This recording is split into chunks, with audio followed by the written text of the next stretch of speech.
नमस्कार, मैं डॉक्टर सुदेश कांतेचा आप सभी का आपके अपनी डीएस एकेडमी पे स्वागत और अभिनंदन करती हूँ। जैसा कि आप सभी देख ही रहे हैं, इस समय हम चल रहे हैं हिंदी के प्रैक्टिस सेट में भी अगर हम बात करें तो प्रतिदिन नवीन 25 प्रश्नों की श्रृंखला में हम लोग देखते हैं। आज की इस श्रृंखला में आगे के प्रश्नों को देखें इससे पहले आपको बता दें कि डीएस एकेडमी का टीजीटी और पीजीटी जो बैच है वो चल रहा है। अगर आप उसको ज्वाइन करना चाहते हैं तो 9568802463 पे कॉल कर सकते हैं। बैच में अनेक विशेषताएं हैं, जैसे कि सरल रूप में हम आपको जितना निःशुल्क में पढ़ाया है उससे भी अधिक यहाँ पे विस्तृत और अवधारणात्मक पढ़ाया जाता है। इसी के साथ में डीएस एकेडमी का प्रैक्टिस सेट है, हिंदी का प्रैक्टिस सेट है। इसमें हम आपको 50 टेस्ट पेपर प्रोवाइड करा रहे हैं। ये जो 50 पेपर हैं संपूर्ण पाठ्यक्रम पर आधारित है और 50 टेस्ट पेपर में प्रश्नों के तीनों स्तरों को समाहित किया गया है, कठिन प्रश्न भी, सरल प्रश्न भी और मध्यम प्रश्न भी। जो भी बच्चे प्रैक्टिस सेट ज्वाइन करना चाहते हैं, लेना चाहते हैं तो 9568802463 पे व्हाट्सएप मैसेज करके डेमो टेस्ट पेपर देख सकते हैं। जो बैच ज्वाइन करना चाहते हैं, बहुत नाममात्र शुल्क के साथ में बहुत बेहतर तैयारी करना चाहते हैं, तो वो भी इसी नंबर पे कॉल करके अन्य जानकारी ले सकते हैं। जिनको भी तैयारी करनी है बहुत न्यूनतम शुल्क के साथ में, वो एक बार इस नंबर पे कॉल कर सकते हैं। चलिए बात करते हैं, अगर आज आगे बढ़ें। अगर आप चैनल पर नए हैं तो चैनल को सब्सक्राइब कीजिए। आपने चैनल सब्सक्राइब कर रखा है तो जितना हो क्लासों को शेयर करते रहिए। चलिए बढ़ते हैं आज के पहले प्रश्न की ओर। आज का पहला प्रश्न है, रीतिकाल में वीर काव्य लिखने के लिए सर्वाधिक प्रसिद्धि किसे मिली? सर्वाधिक प्रसिद्धि किसे मिली, ये आपको बताना है कि रीतिकाल में जो वीर काव्य लिखा है उसमें सबसे ज़्यादा प्रसिद्ध कवि कौन है? केशवदास, मतीराम, भूषण या पद्माकर। इसमें जो आपका सही विकल्प है, आपको पता है भूषण यहाँ पे जो है सही विकल्प है। शिवराज भूषण, शिवा बावनी, छत्रसाल दशक, ये तीनों ग्रंथ जो हैं इनके वीर रस के हैं। आगे बढ़ते हैं अगले प्रश्न की ओर। अगला प्रश्न है, दिनकर की काव्य कृति रश्मि रथी में रश्मि रथी कौन है? थोड़ा सा महत्वपूर्ण प्रश्न है, यहाँ पे स्तर थोड़ा सा बड़ा हो गया है, बढ़ा दिया गया है कि दिनकर की जो काव्य कृति है रश्मि रथी, उसमें रश्मि रथी है वो कौन है? कृष्ण है, परशुराम है, कर्ण है या अर्जुन है? तो इसमें जो आपके रश्मि रथी हैं वो कर्ण हैं। अगर बात करें तो रश्मि रथी 7 सर्गों का काव्य है। चलिए बढ़ते हैं अगले प्रश्न की ओर। अगला प्रश्न है, गंगौली गांव में किस उपन्यास की कथा भूमि है? आपको बताना है कि जो गंगौली गांव है इसमें किस उपन्यास की जो कथा है वो इस गांव से बुनी हुई है, गंगौली गांव से। आधा गांव, राग दरबारी, रंगभूमि, काला पहाड़। इसमें जो आपका सही विकल्प होगा तो वो होगा आधा गांव। आधा गांव ये क्या है? गाजीपुर का जो गंगौली गांव है उसमें शैयद मुसलमानों की कथा इसमें कही गई है। 1966 का उपन्यास है। इसी के साथ में राग दरबारी की बात करें तो शिवपालगंज में इसकी कथा कही गई है, श्रीलाल शुक्ल का 1968 का उपन्यास है। रंगभूमि की बात करें तो ये है आपका प्रेमचंद जी का, और ये औद्योगिकीकरण के दोष पर आधारित, आप देखेंगे बनारस से और राजस्थान तक की इसमें कथा चलती है। काला पहाड़ की बात करेंगे तो ये देश में बढ़ती जो सांप्रदायिकता है उसका चित्रण भगवान दास मोरवाल ने इसमें किया है। बढ़ते हैं अगले प्रश्न की ओर। अगला प्रश्न है, रेणु की कहानियों की प्रमुख विशेषता क्या है? आपको बताना है कि रेणु की जो फणीश्वरनाथ रेणु जी की जो कहानियाँ हैं उनकी विशेषता क्या है प्रमुख?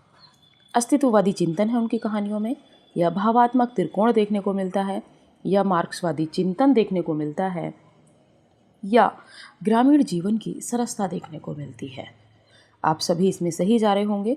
फणीश्वरनाथ रेणु के साहित्य में आपको ग्रामीण जीवन की सरसता देखने को मिलेगी, इसीलिए ये पहले आंचलिक उपन्यासकार माने जाते हैं।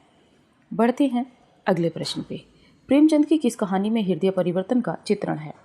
किस कहानी में हृदय परिवर्तन का चित्रण दिखाया है प्रेमचंद जी ने? सदगति, ठाकुर का कुआं, शतरंज के खिलाड़ी, पंच परमेश्वर। इसमें जो आपका सही विकल्प होगा वो होगा पंच परमेश्वर। पंच परमेश्वर कहानी में आपको पता है बूढ़ी काकी होती है और उसमें ये कहानी जो है कही गई है। बढ़ते हैं अगले प्रश्न की ओर। अगला प्रश्न है, किस विधा की सैद्धांतिक और व्यवहारिक आलोचना से आधुनिक हिंदी आलोचना का प्रारंभ हुआ? आपको बताना है कौन सी विधा है जिससे सैद्धांतिक और व्यवहारिक आलोचना से आधुनिक आलोचना जो है वो प्रारंभ हुई है हिंदी की। कविता, उपन्यास, नाटक या कहानी? किस विधा से है? तो ये है आपकी नाटक विधा। नाटक विधा से ये जो है आपकी संबंधित है।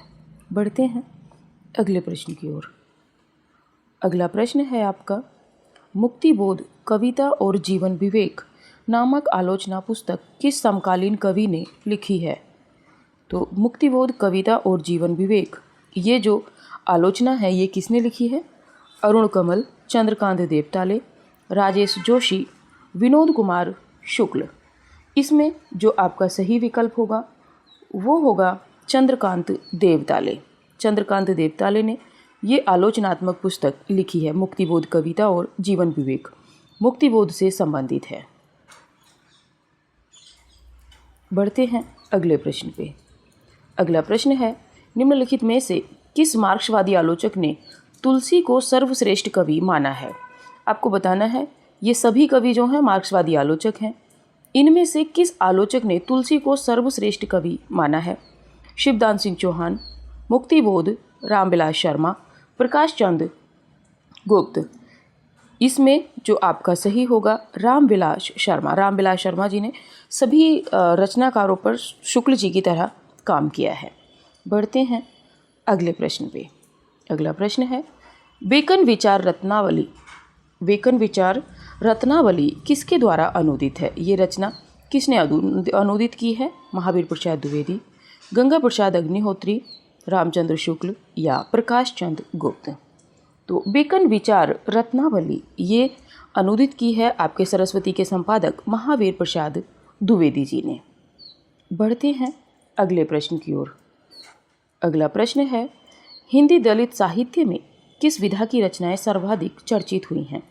आपको बताना है जो दलित साहित्य लिखा गया है उसमें किस विधा ने अपने आप को ऊपर उठाने का प्रयास किया है, दलित साहित्य को आगे लेके आया है?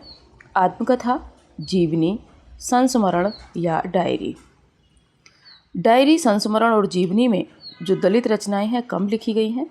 आत्मकथा ने ये विकल्प, आत्मकथा ने बहुत ज़्यादा इसको विस्तार दिया है और आत्मकथा जो दलित हैं उनसे बहुत ज़्यादा दलित कवि रचनाकार चर्चित हुए हैं। बढ़ते हैं अगले प्रश्न पे। प्रश्न है, चांद के फांसी अंक का संपादन किसने किया था? चांद पत्रिका, इसका भी जो फांसी अंक है इसका संपादन किसने किया? महादेवी वर्मा, चतुर्सेन शास्त्री, शिव पूजन सहाय, गणेश शंकर विद्यार्थी। तो चांद का जो फांसी अंक है उसका संपादन करने वाले आपके चतुर्सेन शास्त्री जी हैं।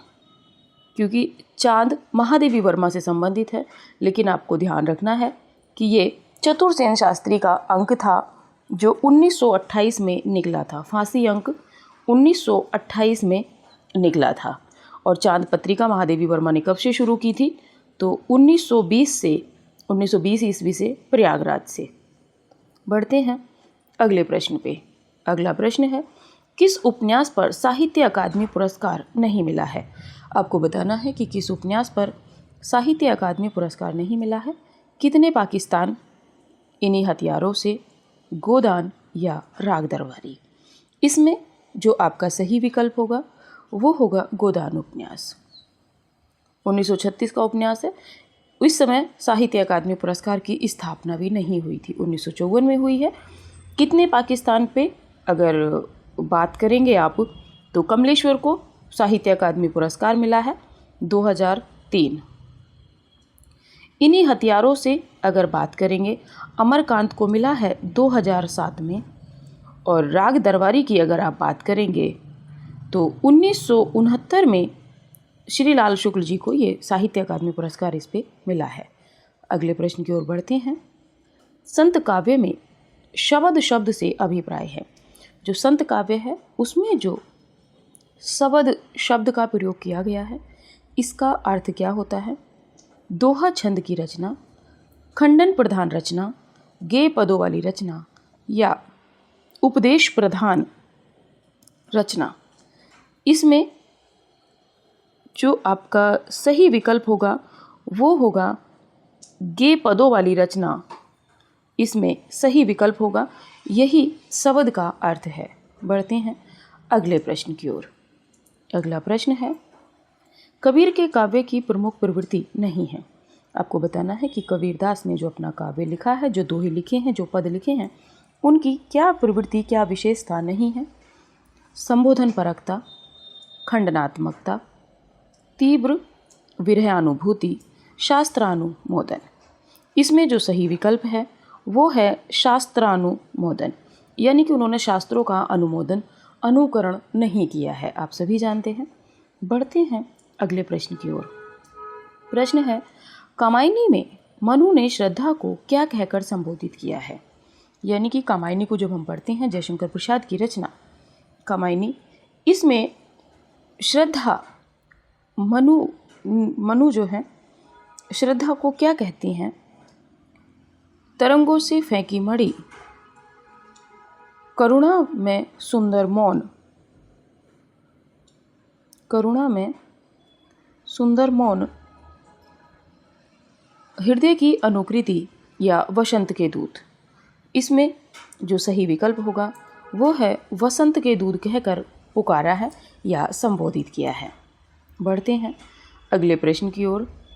कामायनी में प्रथम सर्ग का नाम है। कामायनी का जो प्रथम सर्ग है उसका क्या नाम है? चिंता, आशा, श्रद्धा या आनंद। इसमें जो आपका सही विकल्प है वो चिंता। तो विकल्प जो सर्ग हैं, 15 सर्ग हैं कामायनी में। चिंता, आशा, श्रद्धा, काम, वासना, लज्जा, कर्म, ईर्ष्या, इड़ा, स्वप्न, संघर्ष, निर्वेद, दर्शन, रहस्य, आनंद। ये इसमें 15 सर्ग हैं। बढ़ते हैं अगले प्रश्न पे। अगला प्रश्न है, कवि मुक्तिबोध के लिए अस्मिता की खोज व्यक्ति की खोज नहीं बल्कि अभिव्यक्ति की खोज है। यह कथन किसने कहा है?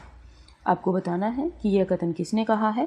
क्या कि कवि मुक्तिबोध के लिए अस्मिता की खोज व्यक्ति की खोज नहीं बल्कि अभिव्यक्ति की खोज है। किसने कहा है?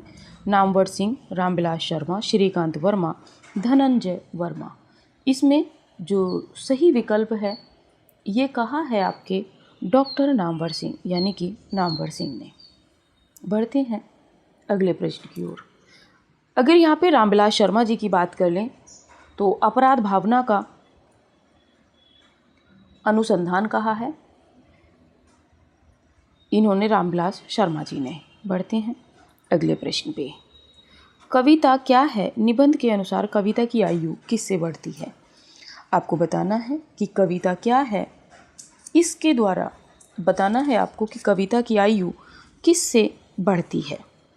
अलंकार से, मूर्ति विधान से, अर्थ ग्रहण से, नाद सौंदर्य से। इसमें जो आपका सही विकल्प होगा, कविता क्या है निबंध शुक्ल जी का है और उन्होंने माना है कि नाद सौंदर्य से कविता की जो है आयु बढ़ती है। आगे बढ़ते हैं अगले प्रश्न की ओर। प्रश्न है, निम्नलिखित में सात्विक अनुभाव नहीं है। कौन सा सात्विक अनुभाव नहीं है? रोमांच, चिंता, बेपथु या बेवर्ण्य। तो सात्विक अनुभाव जो है वो चिंता नहीं है, बाकी सभी जो हैं आपके सात्विक अनुभाव हैं। सात्विक अनुभावों की संख्या जो है वो 8 मानी गई है। आगे बढ़ते हैं अगले प्रश्न पे। प्रश्न है, किसी अन्य शब्द भेद का प्रयोग संज्ञा के स्थान पर नहीं होता है। यानी कि किस अन्य शब्द भेद का प्रयोग संज्ञा के स्थान पर नहीं होता है सर्वनाम, विशेषण, क्रिया, समुच्चयबोधक। इसमें जो आपका सही विकल्प होगा वो होगा समुच्चयबोधक अव्यय। समुच्चयबोधक अव्यय का जो प्रयोग है वो यहाँ पे नहीं होता है, क्योंकि वो पदों को जोड़ने के लिए होता है, किसी संज्ञा शब्द के या पद के स्थान पर नहीं होता है। अगले प्रश्न की ओर बढ़ते हैं। प्रश्न है, आचार्य रामचंद्र शुक्ल ने किसके काव्य का विवेचन करते हुए चकपकाहट शब्द का प्रयोग किया है? तो किसके काव्य का विवेचन करते हुए चकपकाहट शब्द का प्रयोग किया है? सूरदास, जायसी, बिहारी या घनानंद? इसमें जो आपका सही विकल्प होगा वो है आपका सूरदास। सूरदास के काव्य के लिए आचार्य रामचंद्र शुक्ल ने चकपकाहट शब्द का प्रयोग किया है। अगले प्रश्न की ओर बढ़ते हैं। विनय पत्रिका में काशी के लिए किसका रूपक वर्णित है?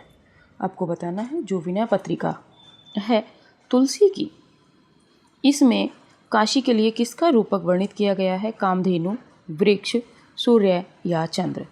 इसमें जो सही विकल्प होगा वो है कामधेनु। कामधेनु शब्द का प्रयोग, रूपक का प्रयोग किया है तुलसीदास जी ने विनय पत्रिका में काशी के लिए। अगले प्रश्न की ओर बढ़ते हैं। सूर की बड़ी भारी विशेषता है नवीन प्रसंगों की उद्भावना। प्रसंगोद्भावना करने वाली ऐसी प्रतिभा हम तुलसी में नहीं पाते। कथन किसने कहा है? तो सूर के संबंध में ये कथन किसने कहा है? रामचंद्र शुक्ल, हजारी प्रसाद द्विवेदी, श्याम सुंदर दास, बच्चन सिंह। ये जो कथन कहा है ये कहा है रामचंद्र शुक्ल जी ने। महत्वपूर्ण कथन है, प्रश्न यहाँ से बनता है। अगले प्रश्न की ओर बढ़ते हैं कि आधे अधूरे नाटक के रचनाकार हैं। आपको बताना है कि आधे अधूरा जो नाटक है वो किसने लिखा है? मोहन राकेश, भीष्म शाहनी, धर्मवीर भारती, सुरेंद्र वर्मा। आधे अधूरे नाटक के जो रचनाकार हैं आपके वो हैं मोहन राकेश। ए विकल्प आपका सही है। अगले प्रश्न की ओर बढ़ते हैं। प्रश्न है, तमस उपन्यास के रचनाकार हैं। तमस किसका उपन्यास है ये आपको बताना है। मोहन राकेश, भीष्म शाहनी, धर्मवीर भारती, सुरेंद्र वर्मा। तो तमस जो उपन्यास है ये लिखा है आपके भीष्म शाहनी जी ने। तमस भीष्म शाहनी जी का उपन्यास है। बताइएगा 25 प्रश्नों में आपके कितने प्रश्न सही हुए। अभी आज के जो प्रश्न हैं वो यहीं तक रखते हैं। चैनल अगर आपने सब्सक्राइब नहीं किया है तो चैनल को सब्सक्राइब कर लीजिए। ज़्यादा से ज़्यादा क्लास को शेयर करते रहिए। मिलेंगे अगली क्लास में अगले नए प्रश्नों के साथ में। आप सभी का धन्यवाद।